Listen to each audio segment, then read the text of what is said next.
ಪೃಥ್ವಿ letter ಹಾಕ್ತಾ ಇರೋದು ಯಾರು ಅಂತ ಗೊತ್ತಾಗದೆ ಹಣೆನಾ ಉಜ್ಜಿಕೊಳ್ಳುತ್ತಾ. ಬರೀ ಒಂದು ದಿನ ಮಾತ್ರ ಕಾದರೆ ಸಾಕಾಗಲ್ಲ, ಬಬ್ಲಿ ವರ್ಕ್ ಹಾರ್ಡ್ ಅಂತ ಬೈದ. ನಮ್ ಪೃಥ್ವಿ ಬ್ರಿಲಿಯಂಟ್ ಅಂದ್ಮಲೆ ಅವಳ ತಂಗಿ ಕೇಳೇಕ. ಅಣ್ಣ, ನನಗೂ ಕಂಪನಿ ಮೇಲೆ ಜವಾಬ್ದಾರಿ ಇದೆ. ನಾಟ್ ಎಟ್ ಸಿಂಗಲ್ ಡೇಯ, ಕೆಲವೊಮ್ಮೆ 15 ದಿನ, ಇನ್ನು ಕೆಲವು ಸತಿ 1 ತಿಂಗಳು ಕಾದಿದೀವಿ ಅನ್ಲು. ನಾವು ಕಾಯುವಾಗ ಲೆಟರ್ ಬರೋದಿಲ್ಲ.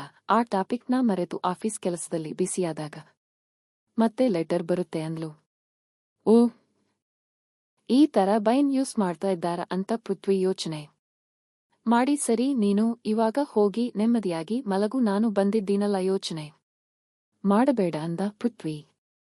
ಪೂರ್ಣ ಮಲಗೋಕೆ ಹೊರಟಳು. ಆಗ ಮತ್ತೆ ಪೃಥ್ವಿ ಬಬ್ಲಿ ಅಂತ ಕರೆದ. ಅದಕ್ಕೆ ಪೂರ್ಣ ಹಾ ಅಣ್ಣ ಅಂತ ಪೃಥ್ವಿ ಕಡೆ ಮುಖ ಮಾಡಿದಳು. ಈ ವಿಷಯ ಅಪ್ಪ ಅಮ್ಮನವರೆಗೂ ಹೋಗೋದು ಬೇಡ ಅಂದ. ಅದಕ್ಕೆ ಪೂರ್ಣ 2 ವರ್ಷದಿಂದ ಕಂಪನಿಯ ನೋಡ್ಕೋತಾ ಇದ್ದೀನಿ, ಒಂದು ಕಂಪ್ಲೇಂಟ್ ಅಪ್ಪ ಅಮ್ಮನವರೆಗೂ ತಂದಿಲ್ಲ ಅನ್ಲು. ಹಾಗಲ್ಲ ಕಣೋ, ಫ್ಯಾಮಿಲಿಗೆ ಅಥವಾ ಅಪ್ಪ ಅಮ್ಮಂಗೆ ಏನಾದ್ರೂ ಆಗುತ್ತೆ ಅಂತ ಹೆದರಿಕೊಂಡು ಎಲ್ಲಿ ಅಪ್ಪ ಹತ್ತಿರ ಹೇಳಿಯೋ ಅಂತ ನಿನ್ನತ್ರ ಹೇಳಿದೆ ಅಷ್ಟೇ ಪೂರ್ಣ ಅಂತ ಪೃಥ್ವಿ ಹೇಳ. ಅಣ್ಣ ನಿನ್ನ ಹತ್ತಿರ ಹೇಳೋಕೆ ಬಂದ ವಿಷಯನೇ ಮರೆತು ಹೋಯಿತು ಅಂದ್ಲು. ಅದಕ್ಕೆ ಪೃಥ್ವಿ ಅವಳು ಯಾಕೆ ಬಂದಿದ್ದಾಳೆ ಅಂತ ಗೊತ್ತಾಗಿ ನಾಳೆ ಬೆಳಗ್ಗೆ 8 ಗಂಟೆಗೆ ಟೆಂಡರ್ಗೆ ಹೋಗೋಕೆ ರೆಡಿ ಆಗು ಅಂದ. ಸರಿ ಅಣ್ಣ, ಅ ಗುಡ್ ನೈಟ್ ಅಂತ ಹೇಳಿ ತನ್ನ ರೂಮ್ಗೆ ಮಲಗೋಕೆ ಹೋದಳು ಪೂರ್ಣ. ಈ ಕಡೆ ಪ್ರತೀಕ್ಷಾ ಡ್ಯಾನ್ಸ್ ಪ್ರಾಕ್ಟೀಸ್ ಮುಗಿಸಿ ಮನೆಗೆ ಬಂದು ಫ್ರೆಶ್ ಅಪ್ ಆಗಿ ಫ್ಯಾಮಿಲಿ ಜೊತೆ ಟೈಮ್ ಫ್ರೆಂಡ್ ಮಾಡ್ತಾ ಇದ್ಲು. ಮಾತೆಲ್ಲ ಮುಗಿಸಿ ತನ್ನ ರೂಮಿಗೆ ಹೋಗಿ ಡೈರಿ ಬರೆಯೋಕೆ ಸ್ಟಾರ್ಟ್ ಮಾಡಿದ್ಲು. ಅವಳು ಪ್ರೀತಿಯಿಂದ ಆರಾಧಿಸುವ ಕೃಷ್ಣನ ನೆನಪು ಮಾಡಿಕೊಂಡು ಅವತ್ತು ನಡೆದ ಘಟನೆಗಳನ್ನು ಬರೆಯುತ್ತಿರುವಾಗ ಅವಳ ಕಣ್ಣಿಂದ ನೀರು ಜಾರಿ ಡೈರಿ ಮೇಲೆ ಬಿತ್ತು. ಕಣ್ಣೀರನ್ನು ಒರೆಸಿಕೊಂಡು ಬೇಜಾರಿನಿಂದ ಮುಗುಳ್ಳಕ್ಕೂ ಮಲಗಿದಳು. ವರ್ಮಾ ಫ್ಯಾಮಿಲಿ ಬೆಳಗ್ಗೆ 8 ಗಂಟೆ ಪೃಥ್ವಿ ಮತ್ತು ಪೂರ್ಣ ತಿಂಡಿ ತಿಂತಾ ಇರ್ತಾರೆ. ಆಗ ಪೂರ್ಣ, ಅಣ್ಣ ಟೆಂಡರ್ ಮೀಟಿಂಗ್ ಇರೋದು ರಿನ್ ಸರ್ಕಲ್ನಲ್ಲಿ ಇರೋ ಗವರ್ನಮೆಂಟ್ ಆಫೀಸ್ನಲ್ಲಿ, ನಾವು ಇಲ್ಲಿಂದ ಹೋಗೋಕೆ ಮಿನಿಮಮ್ ಅಂದ್ರೂ 1/2 ಗಂಟೆ ಬೇಕು ಕಣೋ ಈ ಟ್ರಾಫಿಕ್ನಲ್ಲಿ ಅಂತ ತನ್ನ ವಾಚ್ ನೋಡಿಕೊಂಡು ಹೇಳಿದ್ದು. ಫಾರ್ ಗಾಡ್ ಸೇಕ್ ಅನ್ನೋತರ ರಿಡ್ಕಂಡ್ ರೋಡ್ನಲ್ಲೇ ವರ್ಮಾ ಗ್ರೂಪ್ ಅಂಡರ್ ಅಲ್ಲಿ ಅವರ ಹಾಸ್ಪಿಟಲ್ ಕೂಡ ಇತ್ತು. 9:30 ಮೀಟಿಂಗ್ ರೈಟ್ ಅಂದ ಪೃಥ್ವಿ. ಅದಕ್ಕೆ ಪೂರ್ಣ ಹೌದು ಅಂತ ಹೇಳಿದ್ದು. ಸರಿ ಬಾ ಅಂತ ಹೇಳ ಪೃಥ್ವಿ. ಅಲ್ಲಿಂದ ಪೃಥ್ವಿ ಮತ್ತು ಪೂರ್ಣ ಇಬ್ಬರೂ ತಿಂಡಿ ತಿಂದು ಮುಗಿಸಿ ಅಪ್ಪ ಅಮ್ಮನ ಆಶೀರ್ವಾದ ತೆಗೆದುಕೊಂಡು ಮನೆಯಿಂದ ಹೊರಟರು. ಅರ್ಧ ಕಿ.ಮೀ ಅಂದರೆ ವರ್ಮಾ ಬಂಗಲೆಯ ಸೆಕ್ಯೂರಿಟಿ ಆಫೀಸ್ ಹತ್ರ ಬರುವಷ್ಟರಲ್ಲಿ ಗೇಟ್ ಮುಂದೆ ಆಂಬ್ಯುಲೆನ್ಸ್ ನಿಂತಿತ್ತು. ಅಣ್ಣ, ಆಂಬ್ಯುಲೆನ್ಸ್ ಯಾಕೆ ಅಂತ ಪೂರ್ಣ ಕೇಳಿದಾಗ ಪೃಥ್ವಿ ಕಾರಿಂದ ಇಳಿ ಅಂತ ಹೇಳ್ತಾನೆ. ಸರಿ ಅಂತ ಇಬ್ಬರು ಕಾರಿಂದ ಇಳಿದು ಆಂಬ್ಯುಲೆನ್ಸ್ ಹತ್ತಿರ ನಡ್ಕೊಂಡು ಹೋದ್ರು. ಪೂರ್ಣ ಆಂಬ್ಯುಲೆನ್ಸ್ ಹತ್ತಿದಳು, ಹಾಗೆ ಪೃಥ್ವಿ ಕೂಡ ಆಂಬ್ಯುಲೆನ್ಸ್ ಹತ್ತಿದ. ಈಗ ಒಂದು ಐಡಿಯಾ ಬಂತು ಪೂರ್ಣಗೆ. ಅಬ್ಬೋಯೋ ಆರ್ ಅಸ್ಸಮ್ಮ ಅಂತ ಪೃಥ್ವಿ ಲೆಟರ್ ಹಾಕ್ತಾ ಇರೋದು ಯಾರು ಅಂತ ಗೊತ್ತಾಗದೆ ಹಣೆನಾ ಉಜ್ಜಿಕೊಳ್ಳುತ್ತಾ.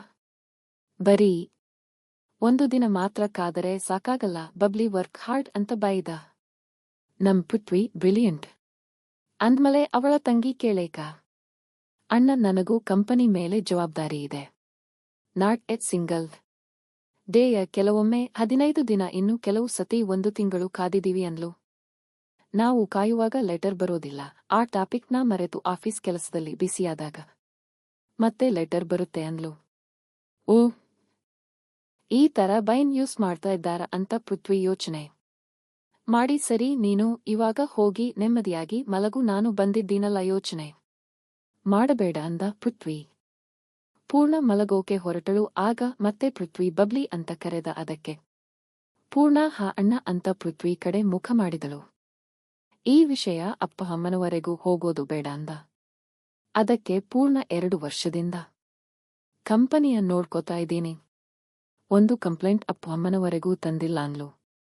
ಹಾಗಲ್ಲ ಕಣೋ, ಫ್ಯಾಮಿಲಿಗೆ ಅಥವಾ ಅಪ್ಪ ಅಮ್ಮಂಗೆ ಏನಾದ್ರೂ ಆಗುತ್ತೆ ಅಂತ ಹೆದರಿಕೊಂಡು ಎಲ್ಲಿ ಅಪ್ಪ ಹತ್ತಿರ ಹೇಳಿಯೋ ಅಂತ ನಿನ್ನತ್ರ ಹೇಳಿದೆ ಅಷ್ಟೇ ಪೂರ್ಣ ಅಂತ ಪೃಥ್ವಿ ಹೇಳ. ಅಣ್ಣ ನಿನ್ನ ಹತ್ತಿರ ಹೇಳೋಕೆ ಬಂದ ವಿಷಯನೇ ಮರೆತು ಹೋಯಿತು ಅಂದ್ಲು. ಅದಕ್ಕೆ ಪೃಥ್ವಿ ಅವಳು ಯಾಕೆ ಬಂದಿದ್ದಾಳೆ ಅಂತ ಗೊತ್ತಾಗಿ ನಾಳೆ ಬೆಳಗ್ಗೆ 8 ಗಂಟೆಗೆ ಟೆಂಡರ್ಗೆ ಹೋಗೋಕೆ ರೆಡಿ ಆಗು ಅಂದ. ಸರಿ ಅಣ್ಣ, ಅ ಗುಡ್ ನೈಟ್ ಅಂತ ಹೇಳಿ ತನ್ನ ರೂಮ್ಗೆ ಮಲಗೋಕೆ ಹೋದಳು ಪೂರ್ಣ. ಈ ಕಡೆ ಪ್ರತೀಕ್ಷಾ ಡ್ಯಾನ್ಸ್ ಪ್ರಾಕ್ಟೀಸ್ ಮುಗಿಸಿ ಮನೆಗೆ ಬಂದು ಫ್ರೆಶ್ ಅಪ್ ಆಗಿ ಫ್ಯಾಮಿಲಿ ಜೊತೆ ಟೈಮ್ ಫ್ರೆಂಡ್ ಮಾಡ್ತಾ ಇದ್ಲು. ಮಾತೆಲ್ಲ ಮುಗಿಸಿ ತನ್ನ ರೂಮಿಗೆ ಹೋಗಿ ಡೈರಿ ಬರೆಯೋಕೆ ಸ್ಟಾರ್ಟ್ ಮಾಡಿದ್ಲು ಅವಳು ಪ್ರೀತಿಯಿಂದ ಆರಾಧಿಸುವ ಕೃಷ್ಣನ ನೆನಪು ಮಾಡಿಕೊಂಡು ಅವತ್ತು ನಡೆದ ಘಟನೆಗಳನ್ನು ಬರೆಯುತ್ತಿರುವಾಗ ಅವಳ ಕಣ್ಣಿಂದ ನೀರು ಜಾರಿ ಡೈರಿ ಮೇಲೆ ಬಿತ್ತು. ಕಣ್ಣೀರನ್ನು ಒರೆಸಿಕೊಂಡು ಬೇಜಾರಿನಿಂದ ಮೂಗುಳ್ಳಕ್ಕೂ ಮಲಗಿದಳು. ವರ್ಮಾ ಫ್ಯಾಮಿಲಿ ಬೆಳಗ್ಗೆ 8 ಗಂಟೆ ಪೃಥ್ವಿ ಮತ್ತು ಪೂರ್ಣ ತಿಂಡಿ ತಿಂತಾ ಇರ್ತಾರೆ. ಆಗ ಪೂರ್ಣ, ಅಣ್ಣ, ಟೆಂಡರ್ ಮೀಟಿಂಗ್ ಇರೋದು ರಿನ್ ಸರ್ಕಲ್ನಲ್ಲಿ ಇರೋ ಗವರ್ನಮೆಂಟ್ ಆಫೀಸ್ನಲ್ಲಿ. ನಾವು ಇಲ್ಲಿಂದ ಹೋಗೋಕೆ ಮಿನಿಮಮ್ ಅಂದ್ರೂ ಒಂದು ಅರ್ಧ ಗಂಟೆ ಬೇಕು ಕಣೋ ಈ ಟ್ರಾಫಿಕ್ನಲ್ಲಿ ಅಂತ ತನ್ನ ವಾಚ್ ನೋಡಿಕೊಂಡು ಹೇಳಿದ್ದು. ಫಾರ್ ಗಾಡ್ ಸೇಕ್ ಅನ್ನೋತರ ರಿಡ್ಕಂಡ್ ರೋಡ್ನಲ್ಲೇ ವರ್ಮಾ ಗ್ರೂಪ್ ಅಂಡರ್ ಅಲ್ಲಿ ಅವರ ಹಾಸ್ಪಿಟಲ್ ಕೂಡ ಇತ್ತು. 9:30 ಮೀಟಿಂಗ್ ರೈಟ್ ಅಂದ ಪೃಥ್ವಿ. ಅದಕ್ಕೆ ಪೂರ್ಣ ಹೌದು ಅಂತ ಹೇಳಿದ್ದು. ಸರಿ ಬಾ ಅಂತ ಹೇಳ ಪೃಥ್ವಿ ಅಲ್ಲಿಂದ ಪೃಥ್ವಿ ಮತ್ತು ಪೂರ್ಣ ಇಬ್ಬರೂ ತಿಂಡಿ ತಿಂದು ಮುಗಿಸಿ ಅಪ್ಪ ಅಮ್ಮನ ಆಶೀರ್ವಾದ ತೆಗೆದುಕೊಂಡು ಮನೆಯಿಂದ ಹೊರಟರು.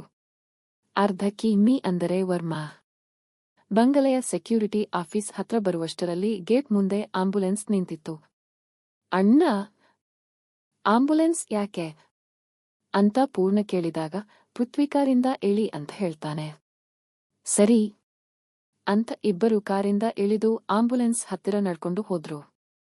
ಪೂರ್ಣ ಆಂಬ್ಯುಲೆನ್ಸ್ ಹತ್ತಿದಳು, ಹಾಗೆ ಪೃಥ್ವಿ ಕೂಡ ಆಂಬ್ಯುಲೆನ್ಸ್ ಹತ್ತಿದ. ಈಗ ಒಂದು ಐಡಿಯಾ ಬಂತು ಪೂರ್ಣಗೆ. ಅಬ್ಬೋಯೋ ಅಸ್ಸಮ್ಮ ಅಂತ